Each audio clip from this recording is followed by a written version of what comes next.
धन्यवाद सभापति महोदय, आज आपने बजट पे बोलने का अवसर प्रदान किया। पक्ष और विपक्ष दोनों ने बजट को लेके काफ़ी चर्चा हुई।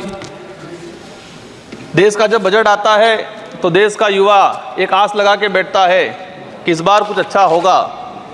देश का गरीब, देश का आदिवासी, देश का एससी ये आस लगा के बैठता है कि कुछ अच्छा होगा।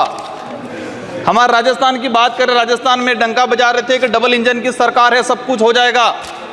लेकिन केंद्र का बजट देखा, राज्य का बजट देखा, कुछ नहीं हुआ।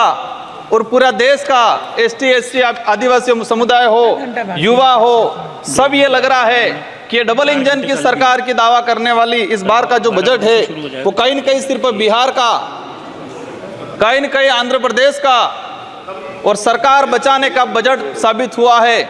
और कहीं न कहीं ये जुमलेबाज का जो बजट आया है इस बार, देश की जनता देख रही है। मैं उस लोकसभा क्षेत्र से आता हूं, बांसवाड़ा।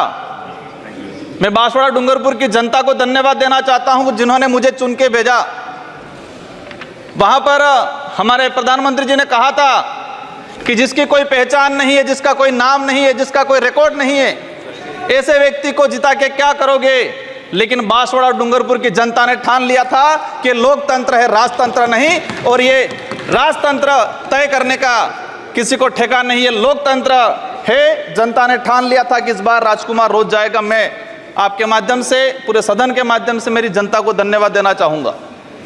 मोदी जी ने कहा था वहाँ के बड़े बुजुर्गों को कि घर घर जाके राम राम बोल देना और चुनाव जिताना।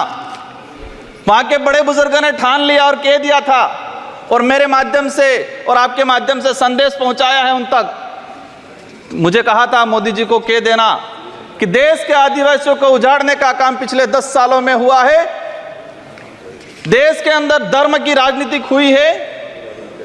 देश में 15 लाख रुपए बेरोजगारों को नौकरी देंगे यूं करके 10 साल राज किया है। इस बार हम सबक सिखाएंगे। और उन्होंने मेरे माध्यम से मैसेज पहुंचाया है कि गुरु गोविंद की धरती है, मावजी महाराज की धरती है, संत सुरमाल महाराज की धरती है।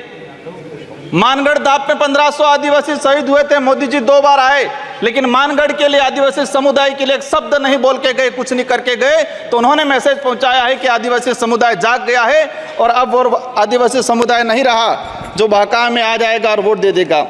माननीय सभापति महोदय, जो वर्तमान स्थिति बनी है बजट के अंदर, मैंने देखा धातुओं का खनन को लेकर उद्योगपतियों को टैक्स में छूट दी गई।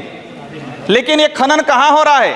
धरती पे हो रहा है, हमारे देश में हो रहा है, पहाड़ों में हो रहा है, जंगलों में हो रहा है। और वहां पर जीव जंतु रहता है और आदिवासी समुदाय भी रहता है। लेकिन आदिवासियों के समय के आदिवासियों के लिए क्या प्रावधान किया गया? आदिवासी इलाके के अंदर देखा जाए, आदिवासी समुदाय बैठा हुआ है, उसको जमीन का पट्टा नहीं मिला हुआ आज तक, आजादी से पहले से बैठा हुआ है, लेकिन वो जमीन की बात करेगा।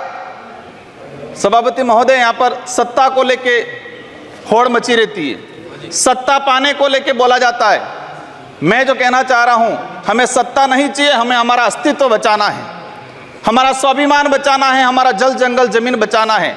और देखा गया देश के अंदर आदिवासी समुदाय जल जंगल जमीन की बात करता है तो उसको नक्सलवाद का ठप्पा दे दिया जाता है, उसको नक्सलवाद के नाम से मारा जाता है। छत्तीसगढ़ का बस्तर का इलाका हम देखते हैं, 11 साल की बच्ची को मारा जाता है और कहा जाता है कि नक्सलाइट थी।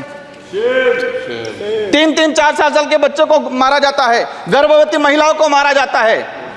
आदिवासियों की, जब भी आदिवासी समुदाय अपने हक अधिकार की बात करता है तो उसको नक्सलाइट का ठप्पा लगाया जाता है। सभापति महोदय, आदिवासी समुदाय को या एससी समुदाय को फ्री की योजना, हम कहते हैं हमें फ्री की योजना मत दो, हमें हमारा हक दो, जल जंगल जमीन का मालिकाना हक दो। और संविधान के अंदर शेड्यूल 5 के अंदर, शेड्यूल 6 के अंदर जो रिजर्वेशन पॉलिसी लागू की है उसको धरातल पे लागू किया जाए। माननीय सभापति महोदय, मैंने देखा है भाजपा अलग अलग राज्यों में अलग अलग चीज कहती है, कई जगह कहती है बीफ खाओ, कई जगह मत खाओ। हमारे आदिवासी समुदाय को लेकर एक धर्म कोड की लंबे समय से मांग चल रही है कि आदिवासी समुदाय को अलग से धर्म कोड दिया जाए। आजादी से पहले 1871 से लगा के 1951 तक अलग जनगणना हुई है।